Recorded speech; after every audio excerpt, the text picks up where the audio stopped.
Hi, it's Kelly with Infinity Creations. As promised, here is the reveal from last week's video. I think it looks awesome. I noticed the font was a little bit hard to read from that photo, so I zoomed it in a little bit for you guys. This week we're going to try something a little different. We're going to make a mold for some more bookmarks. I made a mold previously, but for some reason there was some residue on the inside of it, so I did decide to make a new one, and this is going to be that quick process.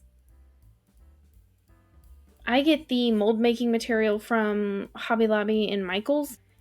I will probably be branching out to some of the clear silicones that I've seen on Amazon and in other videos. So I will probably post a video of that when I finally try one. So stay tuned.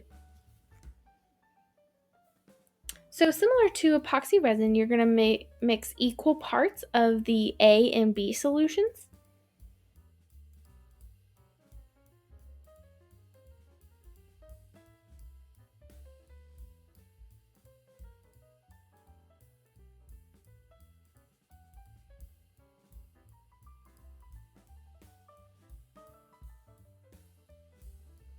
And here I just kind of used some of the extra little bits I had from an old mold and just kind of used it as filler. It didn't really affect the final product at all. I just thought maybe it would help make the mold material go a little bit further.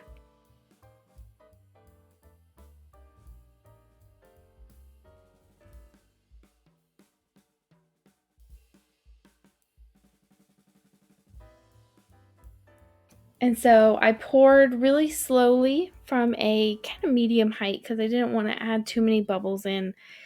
And I did want it to flow freely over the bookmark blanks that I had in the bottom. And yes, I did make this mold out of cardboard. I don't have any of those fancy 3D printed molds that you can make, and I just really didn't know what else to do, so you know what? I just made my mold out of cardboard. And it worked really well. I lined the inside with tape and then used double-sided tape to stick my blanks to the bottom, and everything came out great. So then after 30 minutes, this mold was ready to take out of the box.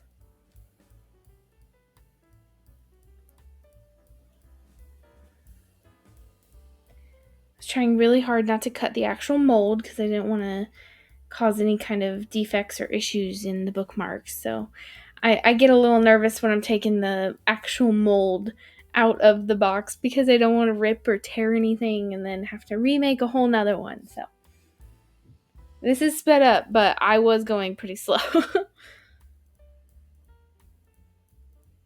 So here I am just trying to remove it from the box. That's where some of the tape didn't get stuck.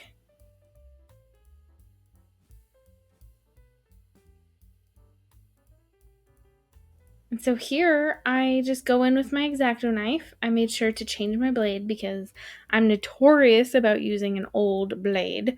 So a fresh new blade, and I went in and yep, there's my head again.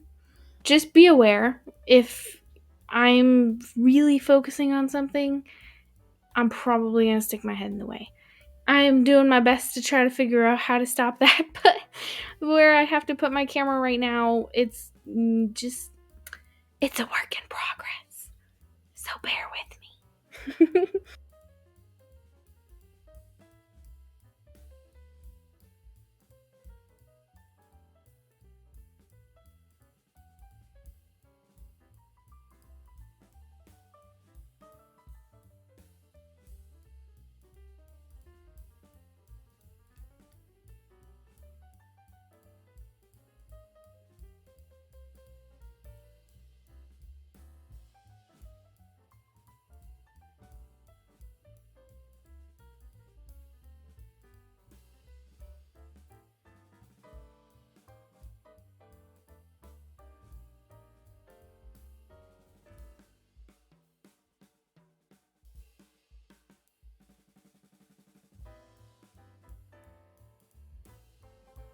And then to clean up the edges, I used a little bit of the X-Acto blade, but I also used this really cool tool. I think it's actually a cuticle tool. I don't know. I remember my mom using it on her nails a lot as a kid, but I don't know if she was using it correctly.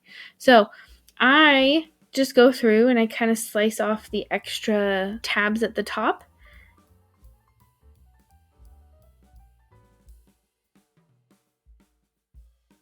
Thank you guys so much for watching. I hope you enjoyed. Bye!